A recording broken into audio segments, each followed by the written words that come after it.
This is TLV1.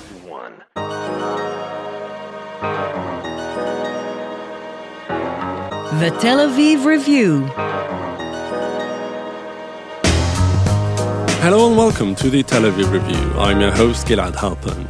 And I'm Alberta. Every week we bring you conversations with authors about the books and research and other things that we like. And if you like us, please consider becoming a Patreon supporter by going to our homepage. That's tlv1.fm/Tel Aviv Review. Scroll down to the bottom and click the big red button that says Patreon. Click and support us. Some of you have been doing this for months and years, and we simply cannot thank you enough. Our guest today is a lecturer at the Hebrew University of Jerusalem's Faculty of Law.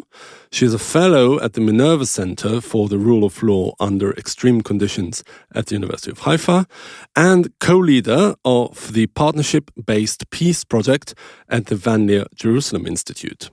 She is also the author of a brand new book, Collective Equality, Human Rights and Democracy in Ethno-National Conflicts, that has just been published by Cambridge University Press. Dr. Limor Yehuda, hello and welcome to the Tel Aviv Review. Hello, nice to be here. So, with this innovative set of ideas that you seek to really provide a template for a possible solution for the conflict raging right now in Israel-Palestine. And so, what were the type of blind spots and misunderstandings from your experience that you are trying to remedy and break through the impasse with this book? Well, thinking about today, our conversation today, I was trying to think, what is it? How do I package that, right? Because I'm a legal scholar and I, in a way, package the book as a legal question and as a legal endeavor. And when I'm thinking about it, it's not only about that. It's my way in to the problem. But what the book is trying to do is to rethink our very fundamental conceptions that are related to conflicts, but specifically to the Israeli-Palestinian conflict. Being an Israeli, that was my motivation to peace, to the structure of the state, to democracy, to human rights. So in a nutshell, to look again at what is the conflict, what is peace here, and what is also justice. So I know that sounds a lot, but when I delved into it, and since I did an interdisciplinary looking what we can say about what literature has to say about it, so I found so many misunderstandings that I wanted to bring up and offer a new way to approach our situation. One of them really, the most interesting, or one of the most interesting ones that I find is really the relationship between this concept of collective equality and justice. I mean, on the one hand, it stands in opposition, as you say, to classic theories of rights and justice. But on the other, as you are trying to claim, it complements and enhances them. Can you unpack this for us? Yes. So I tried to do two things at once. On the one hand, to see how it is rooted in not only in our empirical reality, actually in the real empirical reality of conflicts, and also of the justice conceptions that people work by, that are motivated by. And we are blind to them because we are guided by other ideals that are not relevant to situations like ours, like situations that are driven by ethno-national collectivities.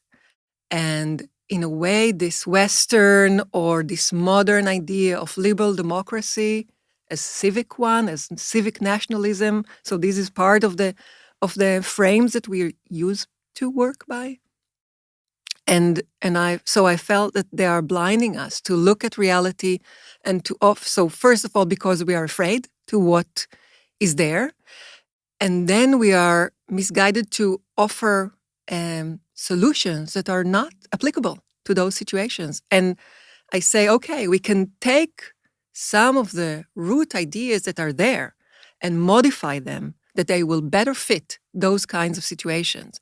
And it's both looking at what it is, but taking the root ideas, the fundamental ideas from our traditional liberal paradigms and work with them, but modify them a little bit in order for them to fit better. Is it because liberal theories are too individualized or too focused on the individual rather than on groups? And by implication, thinking about collectivities in this liberal tradition is really a slippery slope towards nationalism and, the uglier sides thereof. So I would say both. So what I see from the liberal tradition as it had been developed, or it's now controlling our minds or paradigms, is that we have very strong individualism, and the collective is only the state.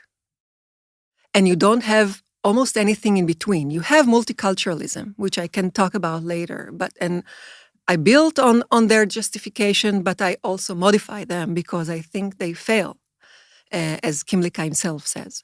So I'm thinking in general terms, you have very strict individualism and the state.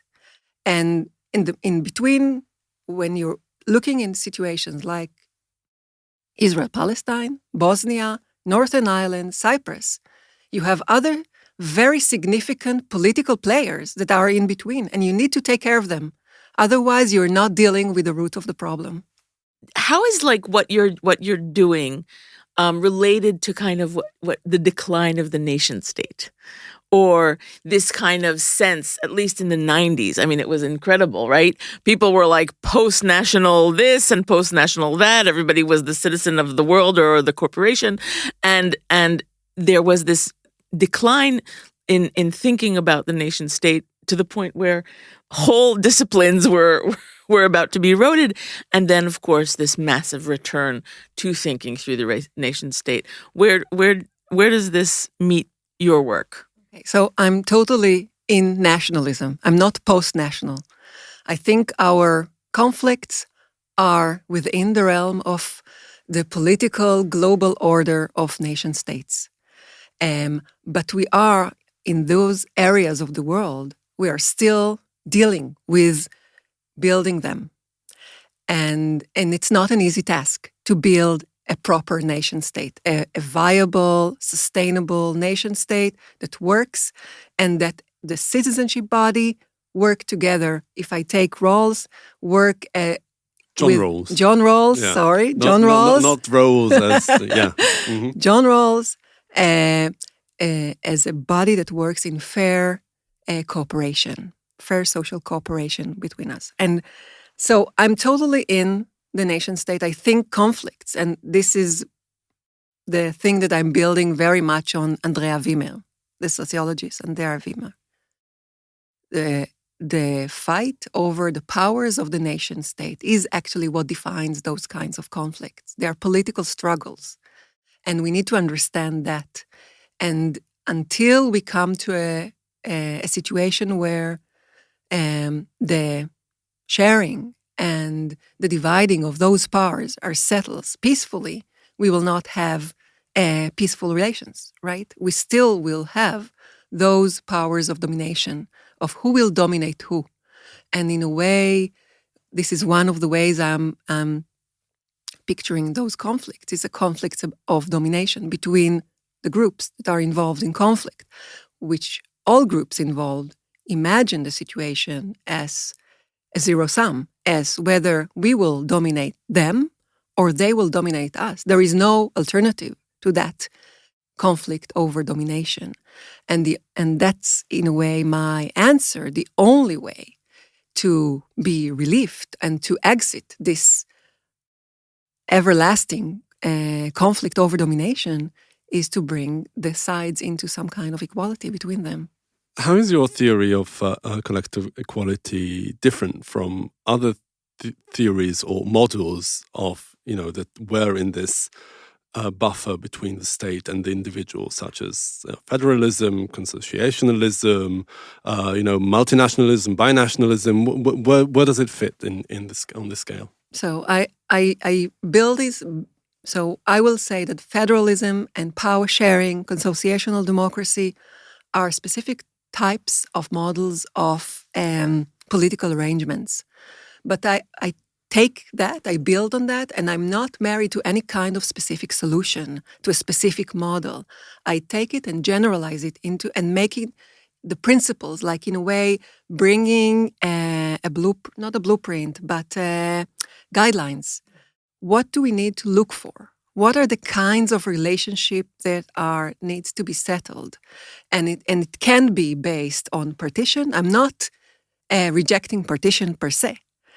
Okay, so into separate nation states. Yes, yeah. I'm not married to any specific model. I'm just saying that we need to look at different options we have as a toolbox. But what we need to is to have some guidelines into what we are aiming to build. And what we are aiming to build is built on fair relationships between not only individuals and not only states, but also between those collectives that are forming those kinds of conflicts. But I have to ask you. First, about many of your cases are former colonies in the British Empire. So they're former, they have this colonial legacy that shaped them, and including shaping the conflict. And and there are also many that would shy away from describing, the Israeli-Palestinian conflict as a national conflict, and view it as a colonial relationship. For sure in the West Bank, and I think very few would doubt that. But also there is the issue of viewing Israel as a settler colony. What do you do with that from a theoretical standpoint? Okay, so my choice, and I made it clear at the beginning of the book, and actually on its title, I use this framework. And I offer a definition, which I use. It's not mine. I use Stefan Wolf's definition of ethno-national conflict, ethnic conflict. I chose this paradigm for several reasons. And the main reason is that under this literature that deals with ethnic and ethno-national conflicts, you have vast knowledge that relates to conflicts like ours, which talks about different groups that define themselves differently. Okay? So if there is one thing that Palestinians and Israelis agree about, is that they are not part of the same nation, the same people. We have violent conflict here, and we have different opposing demands for self-determination. So I think it fulfills all the demands of the definition. And I find in this literature so much knowledge that is useful for us. So it's not excluding others, and I'm not debating, of course, nobody, I think, cannot debate that Israel is doing a colonial project in the occupied territories. I think I have more reservations about settler colonialism as depicting the entire Israeli project, the entire Zionist project, I think after 7th of October, more than I had before. And it's not because I'm rejecting that we have, as a policy, settlements, that we have used ethnic cleansing, or aiming, or might be aiming, or whatever. There are many policies that had been used here that can relate to other frames of settler colonialism, but I don't think this framing helps me to understand not the root of the conflict, and especially not the way out of it. And I think being here in this research, aiming for a way out, I thought that this literature, and as you can see in the book, I build on many kinds of literatures, offers much more valuable information. What can you tell us about the case studies that you review in the book? I mean, it's interesting to compare them because some of them have been resolved in according to more or less the guidelines that you proposed. That's Bosnia-Herzegovina and Northern Ireland. I mean, the conflict was resolved by a power sharing arrangement. There's Cyprus. That's sort of like a latent conflict still going but not bleeding. And of course, there's the power keg of Israel-Palestine that never lets up. I mean, are they on some sort of a spectrum, being theoretical, chronological? I mean, where are we expected to take Cyprus into like the Bosnia-Herzegovina model after a war, perhaps, or like in 30 years' time, or was Bosnia-Herzegovina, Israel-Palestine 30 years ago, and this is something we here in Israel need to expect? How do you place them on a scale? Okay, I think it's hard. I don't think I can put them on a scale. I do something of that when I try to measure them with how they are on the scale of collective equality. And here, of course, it's easy to say that Northern Ireland, of course, is the best one, right? But so I don't do their scaling according to the different dimensions that you mentioned. I picked them because they were the best cases that I could get my hands off as something to learn from long processes, some failures, some successful relative. Okay, we're talking about the real world, right? So we're not talking about anything that is ideal. Peace is not ideal, as democracy is not ideal, as our political system is not ideal. So we need to be really pragmatic and realistic when we're looking and when we're talking even about justice, right? About those ideals. We need to be clear what we are promising, what is possible, and what is the effort that needs to be done. And so even if I'm looking at Northern Ireland, which is the best case that we are looking at, there are a lot of problems over there, and it's still struggling. And Bosnia, well, they have peace for a long time, but it's not an easy peace, and it's not a pink picture. But still, it's much better than the war that had devastated this land for 3.5 years, causing the death of 100,000 people with atrocities that. And why these three cases other than Israel-Palestine? Israel-Palestine is pretty obvious why you chose it, but say not, South Africa or India, Pakistan. Why these three in particular? Okay, so I think one of the misconceptions that I wanted to look at are, since my basic idea is to look again about the Israeli-Palestinian conflict, I think one of the misconceptions is looking at it as an international conflict. That's on the one hand. And that's why I didn't choose two states, as I think it's misleading. Okay, that's one answer. The other one, why I did not choose South Africa, because it's not an ethno-national conflict. The political imagination of the conflict is not as two opposing self-determination projects. And although, of course, we can have a lot of resemblances between the situation in Israel and South Africa, it's not the core comparison that I was looking for. Because they all saw themselves as South African, as belonging to the same national project. So, as we know and as we look at nationalism, we know that it's socially constructed. And as you look at nations, it's not only about their histories, but also about what they think about the future. And the future of South Africa was imagined as one South Africa. That was the political imagination of ANC, and they pushed for that. They were the leading of the political imagination of South Africa, right?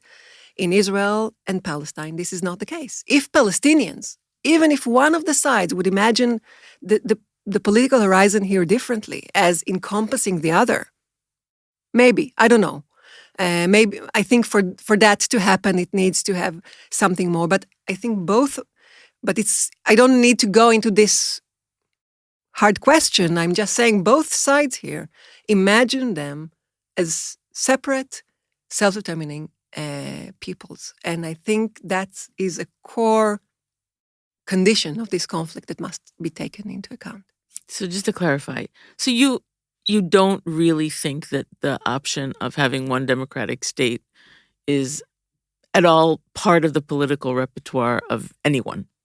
And I would add to that, is it also because this is in the wake of the demise of the two-state solution? Because, your very pragmatic view prevents you from imagining the two-state solution as anything viable, so you're looking for an alternative. No. So, to your L question, I don't think that one democratic state, which is defined like South Africa by one man, one vote, is not relevant to this situation, to Israel-Palestine. That's my clear answer, okay, if I can be clear. And I was advised, maybe I need to be more hesitant, but I think I can't. This is like, those are the foundations that needs to be realized. If we really are serious about offering some kind of an exit from the current hell, okay? So I will say no to one democratic state based on individual rights. An option that could have been is a binational state. I say that it could have been because I think, again, after the 7th of October, it seems to me much, much less relevant. Much less relevant. And that brings me into your remark. And I would say no. I believe that the solution, that the way forward here is a two-state solution, but not as we imagined it until now. A different one.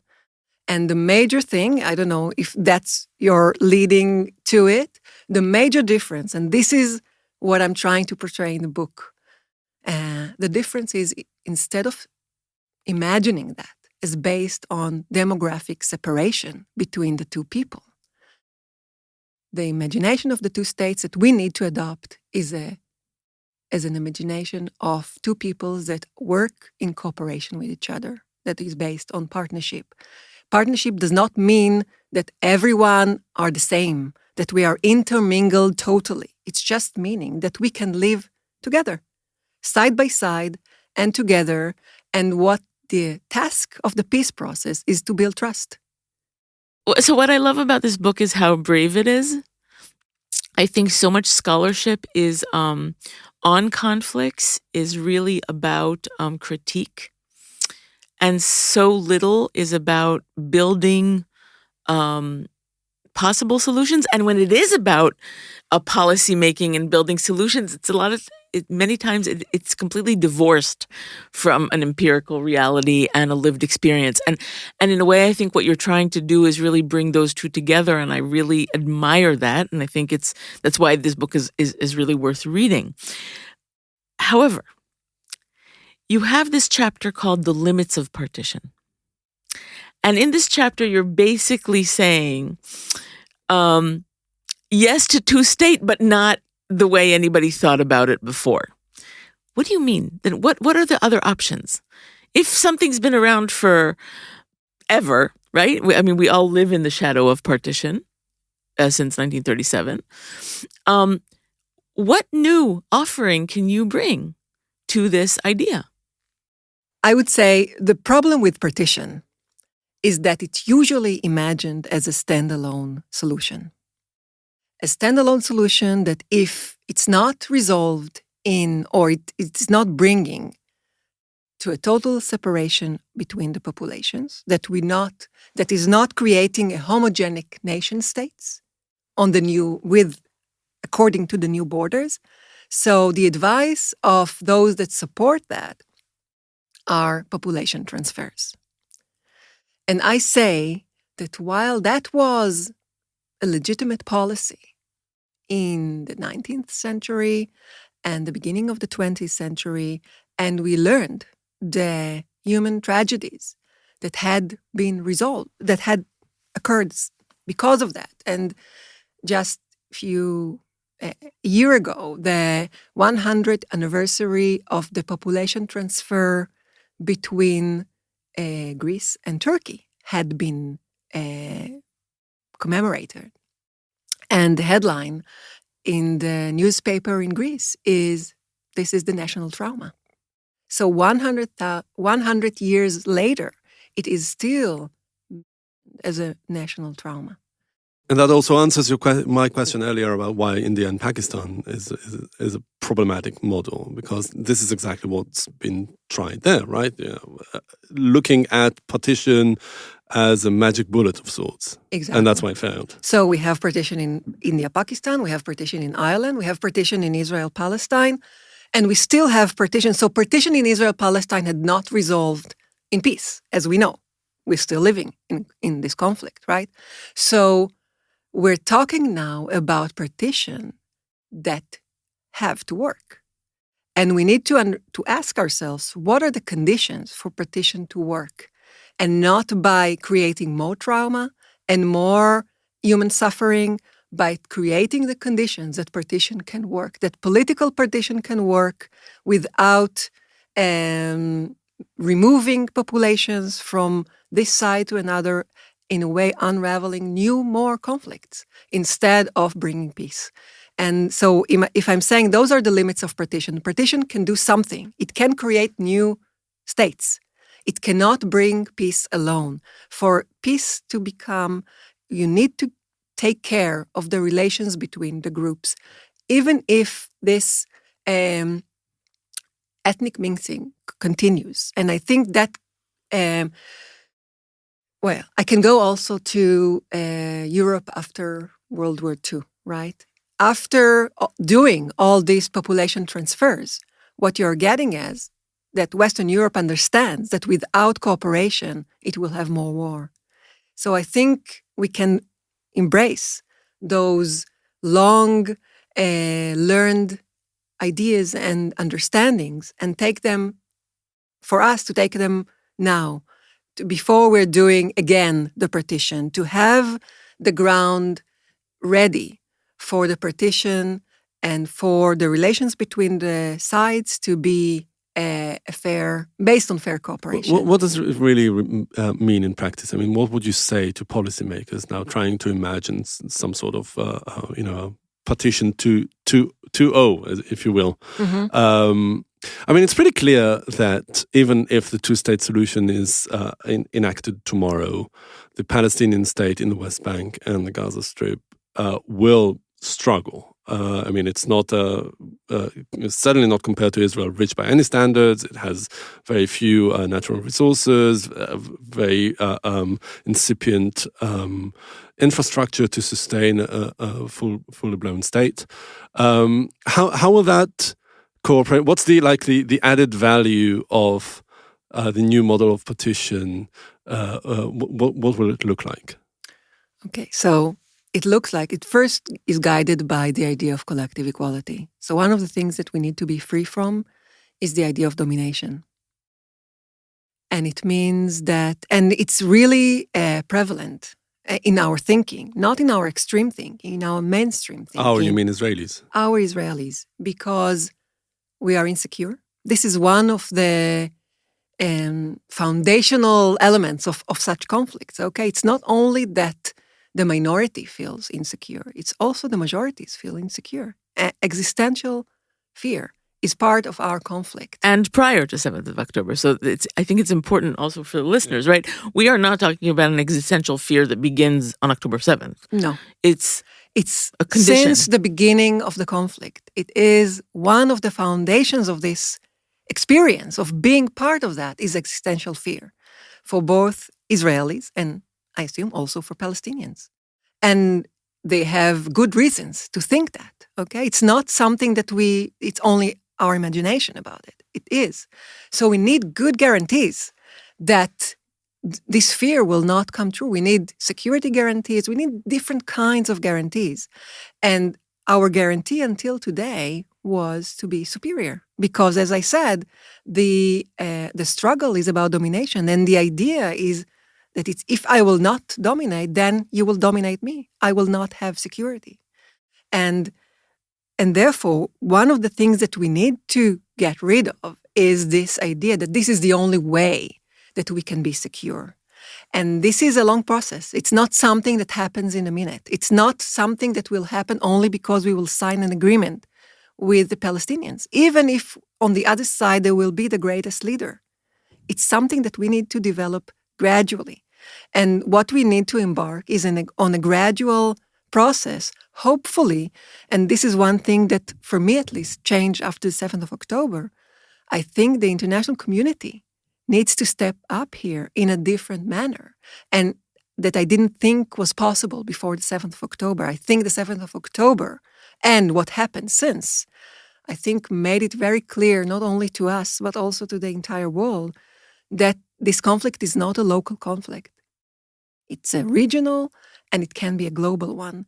And it's the interests of Israelis and Palestinians, but also of the international community to take care of this, and not in the way that they took care of this until now. So basically what you're telling your listeners, our listeners, Israelis in general, is that what we Israelis think it would be the end point of the conflict, that is, a peace agreement, is not the end point, it's really just the beginning.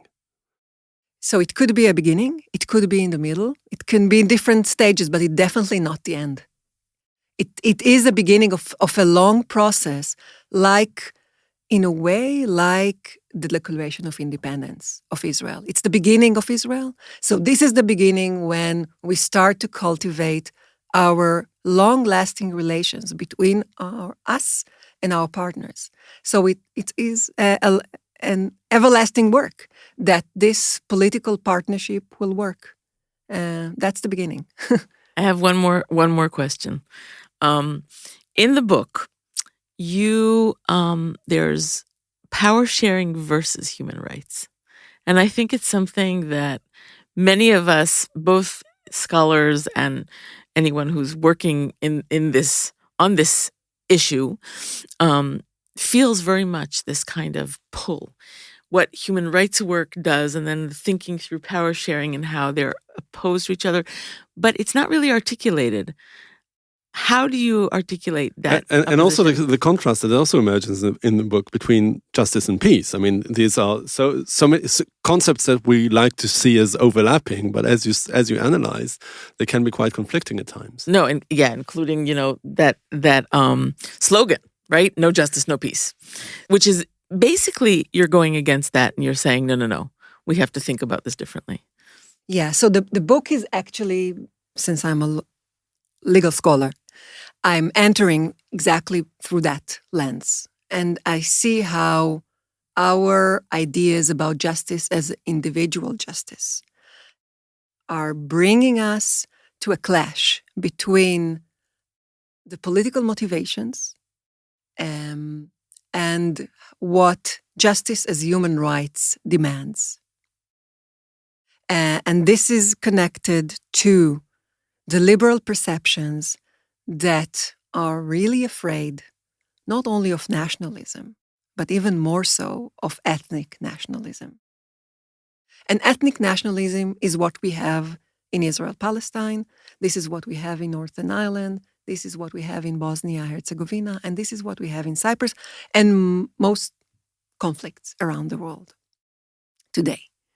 So the idea of liberal thinking is that, and I take the case of the European Court of Human Rights dealing with the constitutional arrangements of Bosnia, okay? And I look at what they're saying there, and what they're saying is that those kinds of arrangements in Bosnia, constitutional arrangements that are part of the Dayton Peace Agreement that ended the war in Bosnia, that are based on ethnic power sharing, meaning that the sharing of the powers of the Bosnian state is shared between the three ethno-national groups of Bosnia. These arrangements do not fit to the liberal prescription of a liberal democracy. And because it does not fit to that prescription, it is even regarded as a racial discrimination. And in a way, the basic argument that I say is that this understanding of justice misleads us to understand what justice means and what justice demands in situations where the political framework is based on groupings that are that define themselves in those terms.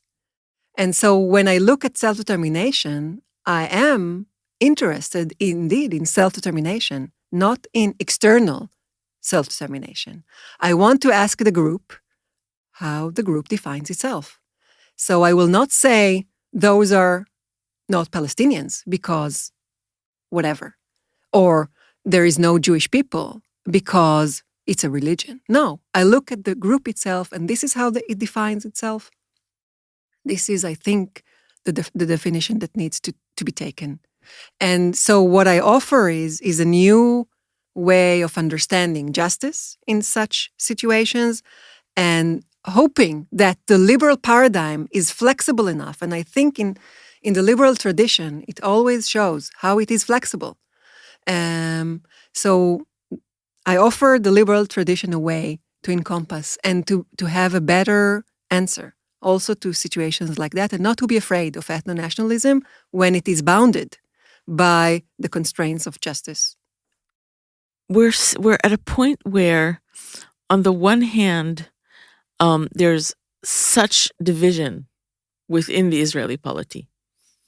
And also Palestinians, many of them are working to create unity as a kind of condition for the possibility of moving forward. It sounds like your theory demands a kind of internal unity of self-determination and of self-definition that I don't really know if there is right now. What do you do with that, with those internal divides? Of course, I'm assuming that groups are not monolithic, okay? I look at them as well as more complex.